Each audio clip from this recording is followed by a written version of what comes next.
Bucket list paddles. Boom.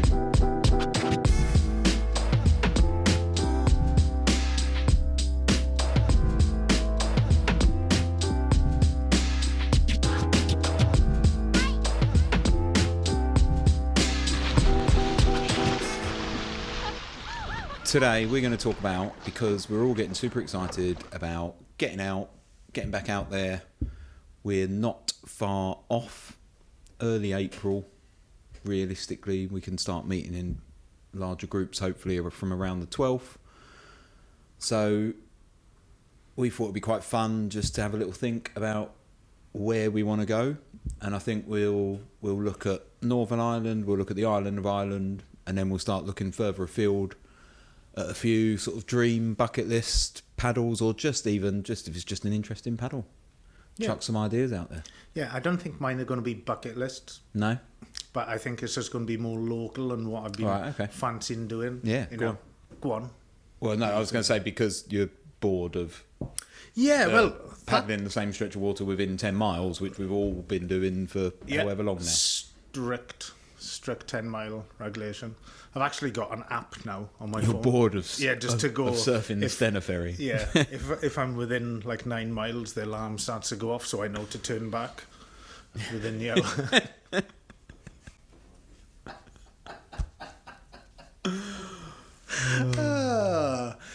One of mine. Yeah. And I don't even know if there's any bloody water there. I should check it out. So this could be a terrible place. Go on. The Ring of Gullion. The Ring of Gullion. Dun dun dun. Just because it sounds like a Lord of the Rings thing. And anytime you're going like to Dublin, you always go past that, and it's got a good sign. It's got a good mountain range. And I think I will be awful with this. Maybe Camlock or something. Camlock's a great spot. Is that Ring of Is Gullion? that in the? I couldn't. I'm embarrassed to say I couldn't tell you what or where the Ring of Gullion is. We probably should have done some research before this, shouldn't we? Actually, I would love to go to a place I haven't got a clue what it is. Yeah, well, someone said to me the other day, this person's a massive Ed Sheeran fan, so she's gone down in my estimations. Yeah. Can I guess who that is? Yeah, of course. Jacqueline. Yeah. Jacqueline's lovely, and there's nothing wrong with liking Ed Sheeran. Yeah, there is. Okay. Well, no, it's not. He's a lovely guy by all accounts. Awful music. Yeah. There's Calmont Lake, and then there is a lake at the top of Sleeve Gullion. Yeah, okay. Is Sleeve Gullion a little mountain that's like on the other side of the motorway, on the other side of Newry? Right, so you can paddle up there because you have to walk up there, but you can drive up there. You can drive up there, and there's a road that takes you up, and you can. It's totally accessible, totally doable, because we went there. We took the kids. There's some thing on that mountain, like a play park thing, and we took the kids there once, and as we were driving and as we drove back, we sort of took this mountain route extent, and it literally you drive around it. So, and I saw it and I was like, Dan, do we need to bring the boards back here? So yes, you can do that. Sweet. Well, that's where I want to go. Boom. That's mine. So no one else. Cool. Yeah. That's the only thing about this topic, is I kind of don't want to tell people. Doesn't it? It's the sort of. I really don't want to tell anyone. I think that's a big thing though, because there is like, it's a big thing in surf culture in particular, the whole sort of secret spots thing, and then there's, I think in paddleboarding, there's a lot of, I call it like the cat game where you sort of, or the dog game where you're pissing on someone's territory. You know, you just sort of.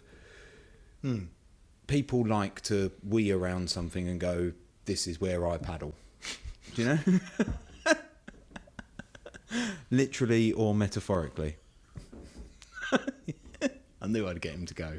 Knew it. Just the image. Just like people just you on the board going, right, from here. Have you? No. No? No, I haven't, actually. Oh, God, you know, Well, you should know this, because anytime we're teaching, there's like certain times where it's like, right, I'm off. Yeah. No. Good luck. There's like the next group. There's like the instructor's code where there's like just a certain way that you phrase "I'm off" to each other is like the sign that's like, I need 5 minutes to just get out of here for a second. Okay, so you're saying there's no straight up no weeing in the seats? Not for me. I'm not a weeing in a suits guy. No, but especially not when you're teaching. I was It's thinking different. more. I was Do you thinking know more. what I mean? Just looking at someone, eye twitching. So how do you? No, it's just odd. Excuse me. Yeah, I will tell you how to make that turn. Just bear with me a second. Yeah. Are your feet cold? There we go. So your feet are cold. It's Mine awful. aren't. That is awful. That's what I was wondering. Like, do you just, if you do it, do you just stand up on the board? It just runs out of one of your toes. I it's remember, always when and you I'm do not the going to rescue. name. Yeah. I'm not going to name who it was, but when we did the Thames paddle. Have you paddled the Thames? And there's one time when I paddled the Thames, my friend peed off the front of his paddle, like just brazen. Oh, really? Yeah, and he it was a couple of times, but there's no At the front.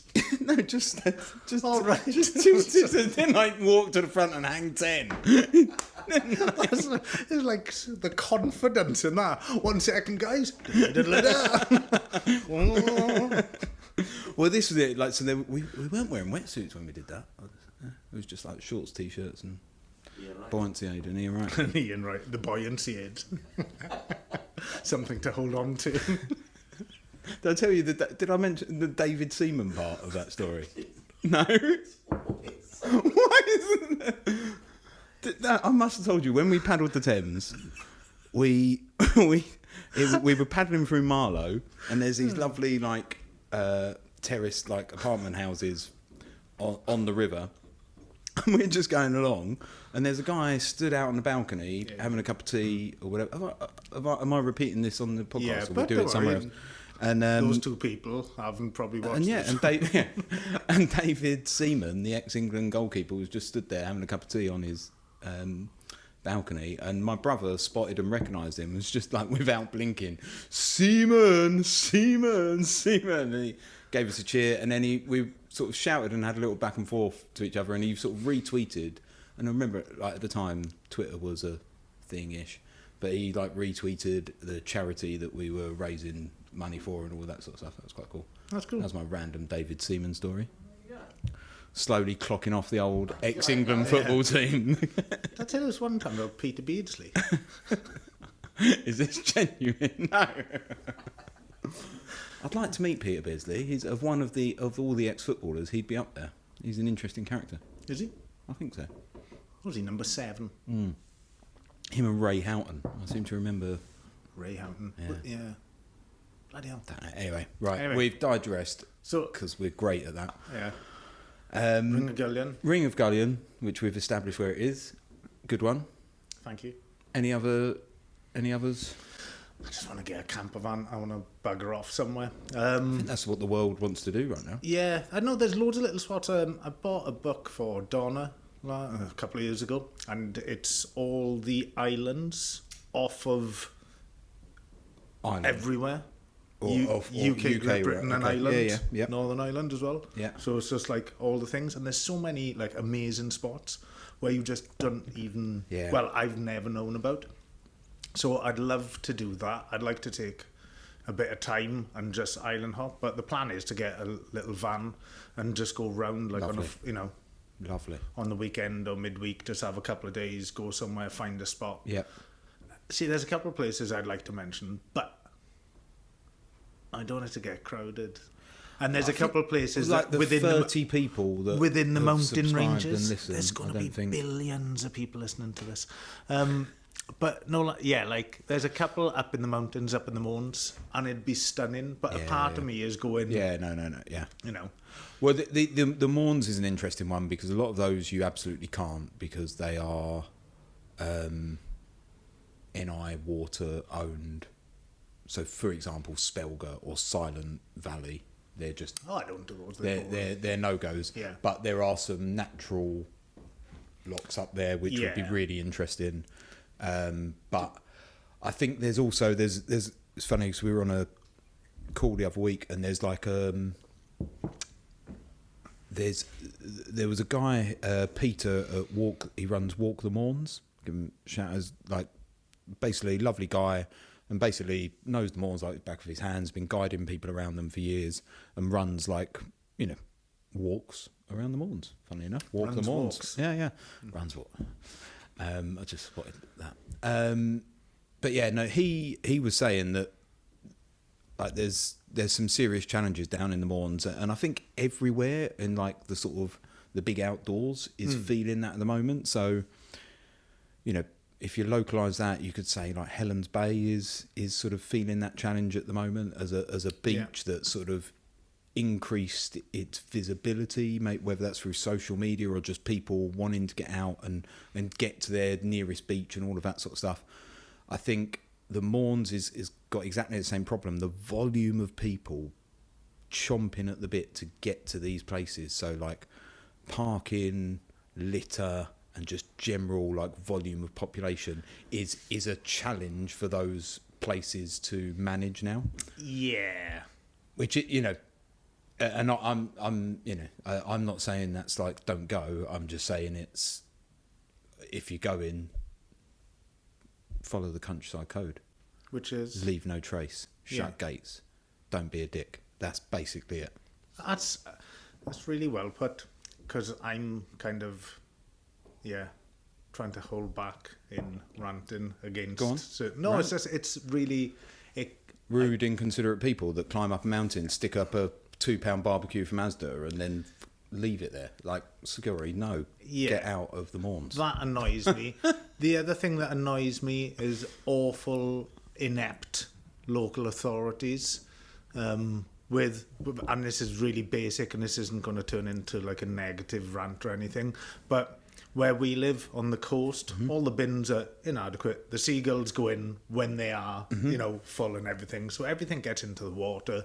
The litter's everywhere. It's ridiculous. Change the bins, do more collections, and for the people who are dropping it, don't be a dick. But yeah, it annoys me when you see that. But I have changed my way of thinking. Go on.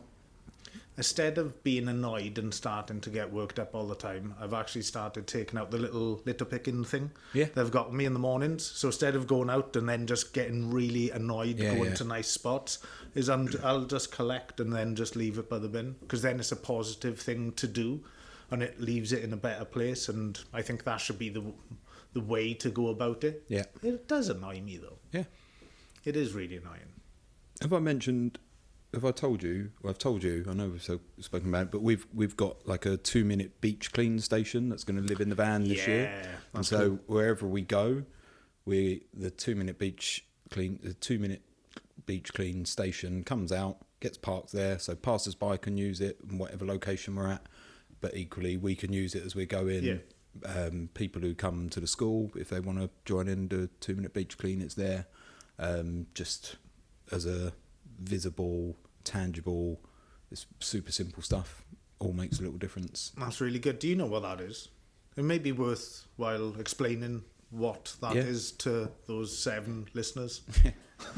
2-minute, so basically there's a charitable organisation that was founded, I don't know who by, so sorry to whoever did that, but it was brilliant, well done. And it's literally hashtag 2-minute beach clean, and there's a few of them dotted around the coast around here. And basically, you sort of become a patron of the stand, and it's just like one of those old sort of advertising boards that sort of like would sit out, an A-frame thing that would sit outside a cafe or anything else. And anyone can become a patron of one. You basically buy it and you take responsibility for it.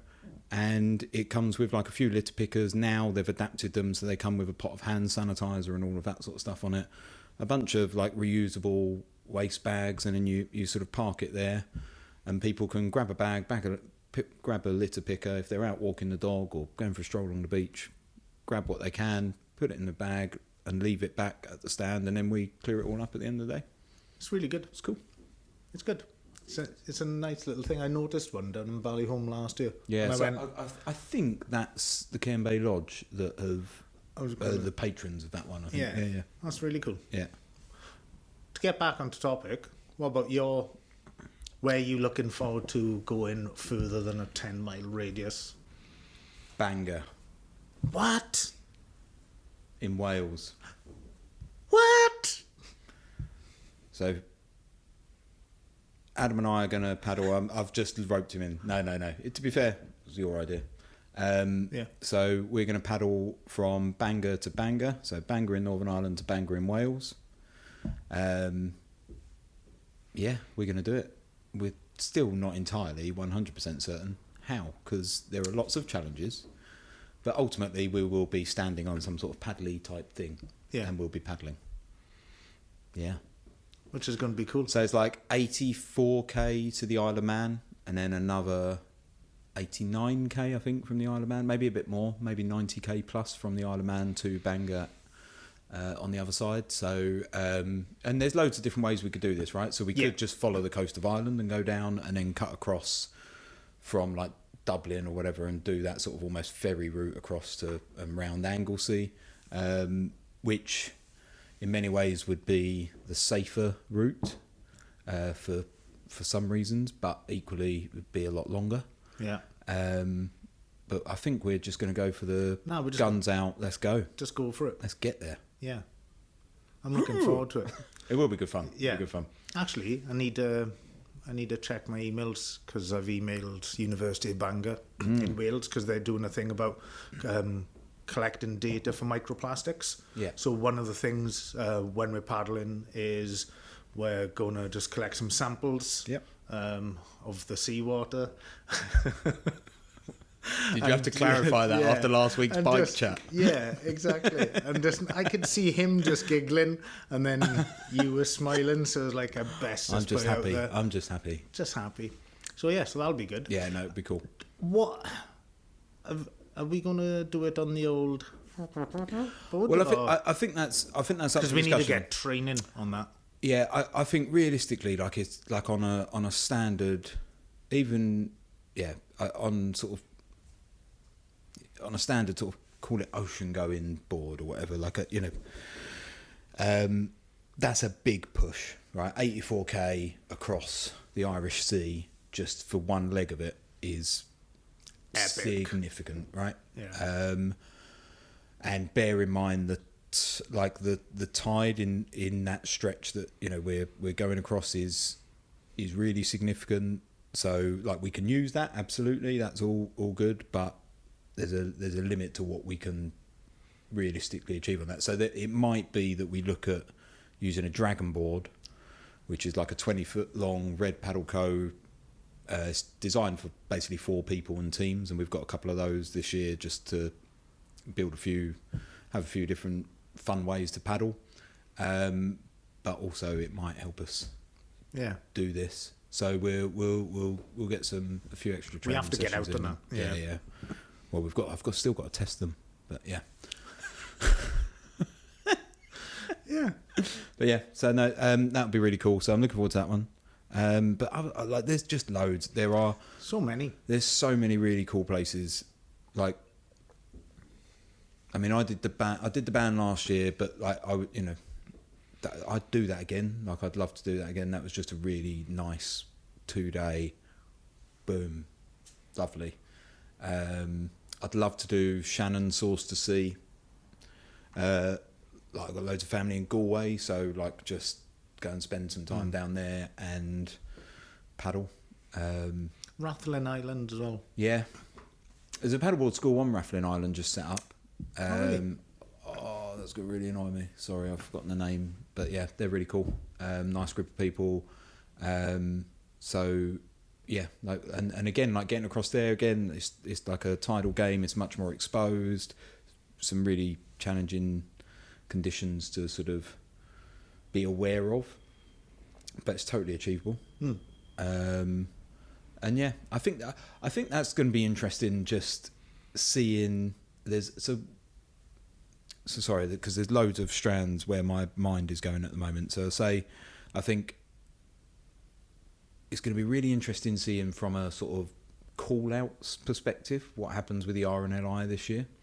Right, because I think there are going to be a lot of people, like basically the numbers of participation have rocketed. Okay, so I can't give you those numbers. I don't know what they are, but if we ask B Super or Can I or British Canoeing, I think they've all increased by the sort of 15,000, 20,000 mark. So statistically, the numbers of paddleboard rescues are going to go up anyway, but it's like I'd love to start sort of monitoring, if we could, what those call outs are caused by? Are they caused by like just a bad decision? So is it like they've wanted to go out on their paddleboard, but they've just chosen the wrong moment to do it? Is it like stupidity, or is it, is it? Could you do it must There must be a way of gathering that data, but I Excuse don't me. know how. Yeah, but I'm sure like if either be super or if like you get in touch with other paddleboard schools Yeah. to find out from their local RNLI thing, like every couple of weeks find out exactly how many calls and what they were doing. Must be easy enough to correlate the data. Yeah. And then get an app so you can Yeah. have a league table, Yeah. so to speak. Yeah. That would be that's a good way of looking at it. If you had a league table of schools, and if there was an area surrounding your school, I'm not sure I'd want to get into that game. Yeah. Probably not. With a big D on the hat. Yeah. But no, it's an interesting concept. That's definitely. Yeah, but it's easy to correlate the data. You just need to find out Yeah. from it, so we'll just go to the source. We should look into that. Yeah. But then I think of some of the stretches of water around here which pose more challenges, but everywhere does. That could be cool. It'll be interesting as soon as we can actually get further than 10 miles. Yeah. Because Yeah. I'm so used to just to going Yeah. just there. Yeah. To actually go, no, I've got a choice. I can go. I can go somewhere. Yeah, no, I can't wait to start putting some proper distance in again. Yeah. Whereabouts? Where? So you've got free reign around the world now. Okay, Alaska. I want three places. Your top three. Alaska. Yeah. There's a cottage. I can't remember the name of it. In Alaska, and it's right over. I can't remember the bloody place, but basically there's a load of whales that go through it, right, and it's like it's a really narrow stretch. It's the one where the whales came up around those kayakers and the paddleboard. It's all amongst Yeah, there. amazing. So yeah, definitely, I'd love to do Alaska. Yeah. I'd like to do New Zealand, like South Island and New Paddle Zealand. between the islands, Yeah, north and south. that would be Do cool. you see? So there's I don't know if you follow these guys, but there's a thing called Infinity Channel Swimming, and they're basically like they operate and do stuff like in Carlingford Lock and also across the Irish Sea. So like the Donegal to Port Patrick route is a very Okay. popular swimmers route, and it's like one of the 7 around the world or something. Like really? it's a big deal, particularly because of the tidal flow in this stretch. But like there's the one in San Francisco. There's they've got one across what's the name of the straits in Istanbul. Oh God. But basically, if you're interested in those sort of like geographically sort of continental significant straits of water, this Infinity Channel swimming group, give them a follow, and you'll see all these people. Like you'll have seen it like last year when we were running sessions. The boat comes back into Bangor when someone's completed one of the swims. Yeah. And so a lot of people will come here. They'll spend like however long training in Donegal, going out doing their open water swimming. Obviously they've trained before. They've not like just rocked up and gone, I'm going to swim the channel. But they come here, they do a sort of conditioning camp, getting used to the water temperatures and everything around here, and then they do their thing, and they sort of pick a hopefully weather appropriate day, and many of them are successful. I remember like literally joining a party like one night last summer where this Turkish guy completed the swim across, and he was just like, they got back to Bangor, he got on shore, and everyone's like popping the champagne, throwing it, and it was awesome. Awesome. That'll be good. I kind of want to do a load of city ones as well. Like I'd love to, Budapest, and just different cities and just seeing, because that must be, that would be really cool. Yeah. And then having a couple of cocktails in a bar outside and listening to some live music.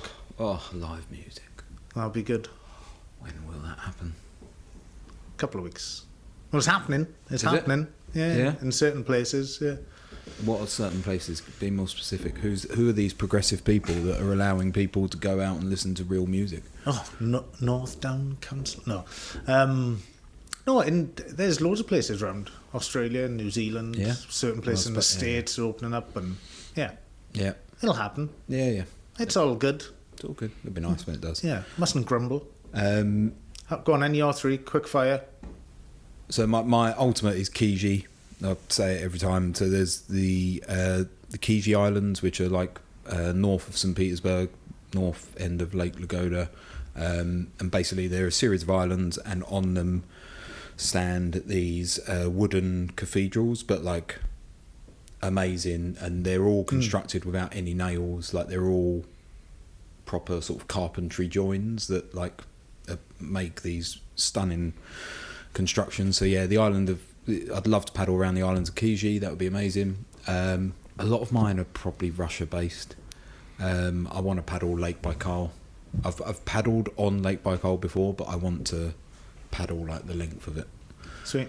And I don't know if to say this here, but yeah, no, I really want to. I want to go and paddle from Moscow to Volgograd, which basically you sort of follow the Moscow River, which then joins the River Volga, past like Kazan, just some like amazing, ridiculously cool cities and random places in the middle of nowhere, and I'd just love to do that. That would be like my life's goal. Is it nice from there? Because it sounds a little bit It's a little bit vulgar.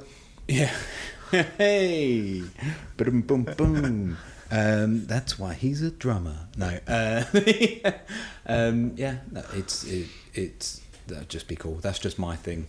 Sweet. So yeah, that'd be cool. Awesome. Because I'm not one for like. I think a lot of people like all these sort of idyllic Caribbean island stuff, but like once you've paddled. Have you done it in Mexico? No, I do November. that blue hole. What's that blue hole? Is that Belize or Mexico? There's a thing called the blue hole. Why is that funny? You're laughing as well. Why is if message in the comments? Why is the blue hole funny? Right. The blue hole. I'm sure is it the blue hole? I'm sure it's the blue hole, and it's. I'm just going to keep saying it because it's making you go. And it literally is. It's one of those.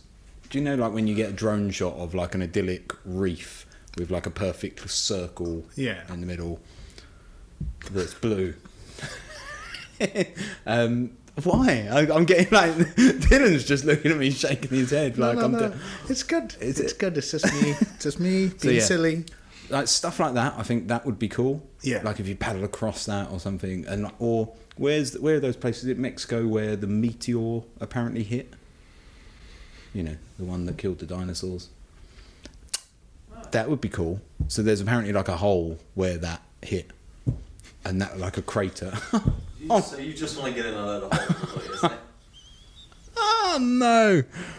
I thought we'd got through this one. I thought we'd got through this podcast. Oh, but yeah, no. So that's it. This seems like a good point to Wrap this up. episode up. First. Yeah. Before we do wrap up as well, yeah. Buoy turn Well, you've just said or buoy turn. We Right, we we'll put a vote disagreed. up. We'll We put a vote disagreed up. with this the other day. Yeah. But Michael Booth says buoy. Therefore, it's buoy. It's not spelled B-O-Y. Buoy turn. That's what I'm calling it. Dylan, Boy turn. boy. That sounds like a really bad band. I know. Welcome back on stage, Boy turn. Boy turn. Hey Not blonde curtains.